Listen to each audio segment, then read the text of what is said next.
Assalamualaikum teman-teman cerita malam. Kali ini saya akan membahas cerita horor tentang misteri pabrik gula atau pabrik gula beraroma darah.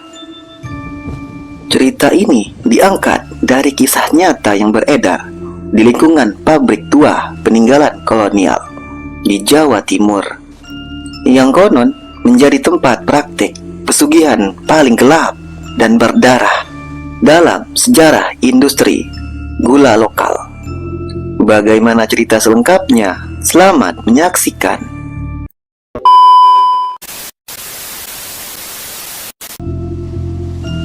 Di daerah pinggiran Kediri, Jawa Timur, berdiri sebuah pabrik gula tua yang masih beroperasi hingga kini. Pabrik itu dikenal dengan sebutan PG Rembang Tengah, meski nama aslinya sudah lama dirubah.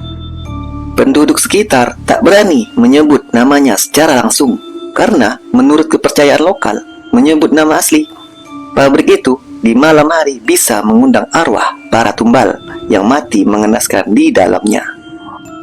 Bukan karena usia tuanya, bukan juga karena cerita kolonial yang umum terjadi, akan tetapi karena aroma darah yang masih tercium samar di pabrik setiap malam Jumat Kliwon. Meski pabrik itu hanya mengolah tebu, pabrik itu sempat hampir bangkrut di tahun 1999. Harga tebu jatuh, mesin-mesin rusak, dan utang menumpuk. Direktur utama saat itu seorang pria ambisius bernama Pak Wijaya, dikenal sebagai orang keras dan perfeksionis. Ia tidak mau menerima kenyataan bahwa bisnisnya akan gulung tikar. Maka diam-diam ia menemui seorang dukun pesugihan dari lereng Gunung Kelut yang dikenal mampu memanggil makhluk pemakan jiwa demi kekayaan instan. Ritual yang dilakukan tidak biasa. Dukun itu membawa Pak Wijaya ke sebuah tumur tua di belakang pabrik yang sudah lama ditutup dan dikenal angker. Di sanalah perjanjian dilakukan. Makhluk gaib penunggu sumur meminta syarat darah manusia setiap bulan purnama dengan satu permintaan tambahan, yaitu gula harus dicampur dengan darah agar manisnya abadi. Artinya, dalam proses produksi harus ada darah manusia yang bertumpah, entah secara sengaja atau kecelakaan. Maka sejak saat itu dimulailah tumbal pabrik. Beberapa bulan setelah ritual itu, pabrik bangkit kembali. Produksi gula meningkat drastis, bahkan melebihi target. Gula dari PG Rembang Tengah menjadi terkenal karena aroma dan rasa khasnya yang manis yang tajam.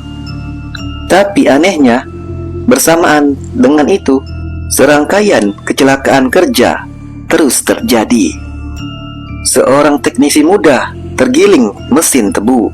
Tubuhnya tak bisa diselamatkan, hanya darah dan potongan kecil yang ditemukan.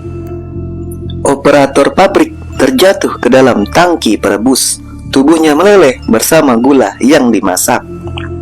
Dan mandor senior tersengat listrik dan terbakar hidup-hidup saat mencoba memperbaiki kabel, padahal listrik sedang mati total. Dan semua itu dianggap sebagai kecelakaan kerja biasa. Tapi bagi para pekerja senior, mereka tahu itu adalah tumbal. Para korban itu selalu dipilih secara acak. Dan anehnya, semuanya adalah pekerja baru atau kontrak.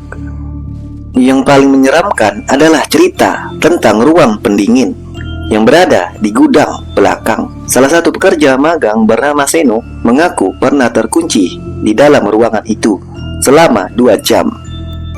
Di dalam, ia mendengar suara-suara minta tolong seperti jeritan orang disiksa. Ketika ia berhasil dikeluarkan oleh rekannya, ia menggigil ketakutan dan mulutnya hanya bisa terucap satu kalimat, "Ada orang digiling hidup-hidup di dalam itu," kata Seno. Beberapa hari kemudian, Seno ditemukan gantung diri di asrama karyawan. Dinding kamarnya dipenuhi tulisan, darah berbunyi, manis ini dari darah kami. Seorang satpam tua yang telah pensiun dari pabrik itu, Pak Surip, menceritakan bahwa setiap malam Jumat Kliwon, direktur dan beberapa manajer berkumpul di ruang bawah tanah di pabrik itu. Ruangan itu tidak tercatat dalam denda resmi, tapi ada lorong rahasia menuju ke bawah sumur tua. Pak Surip pernah tak sengaja melihat mereka membawa seekor kambing hidup-hidup dan satu orang laki-laki dengan mata tertutup. Dipaksa masuk ke dalam. Sejak saat itu ia berhenti jaga malam dan hanya mau jaga pagi, kata Pak Surip. Itu bukan kambing tumbal, Mas. Itu cuma syarat awal. Yang dibutuhkan adalah darah manusia, bukan binatang, kata Pak Surip sambil berbicara pelan. Pak Wijaya pun menghilang pada tahun 2012 secara misterius. Ia terakhir terlihat masuk ke ruang bawah tanah saat malam hujan deras dan tak pernah keluar lagi. Pencarian pun tak membuahkan hasil. Anehnya, produksi gula justru semakin meningkat dan pemimpin baru tidak pernah berani menyentuh atau membongkar ruang bawah tanah tersebut. Karyawan lama mengatakan bahwa Pak Wijaya tidak mati, tapi diserap oleh makhluk penjaga perjanjian agar menjadi bagian abadi dari pabrik. Sampai hari ini, pabrik gula itu masih beroperasi, tapi aroma aneh seperti darah basi masih sering tercium di sekitar area produksi. Terutama saat malam mulai turun, pekerja baru sering merasa mual tanpa sebab. Dan tidak sedikit yang mengalami mimpi buruk tentang digiling hidup-hidup atau terjebak dalam cairan gula panas. Setiap tahun ada saja kecelakaan kerja yang tidak masuk akal, tapi selalu ditutupi oleh manajemen. Dan yang paling membuat bulu kuduk merinding adalah suara yang kadang terdengar di malam-malam sepi dari dalam ruang produksi tua. Manisnya hidup dari pahitnya kematian. Nah, itulah sob, cerita tentang misteri pabrik gula yang beraroma darah. Bagaimana menurut kalian? Tulis di kolom komentar. Semoga kalian suka dan terima kasih.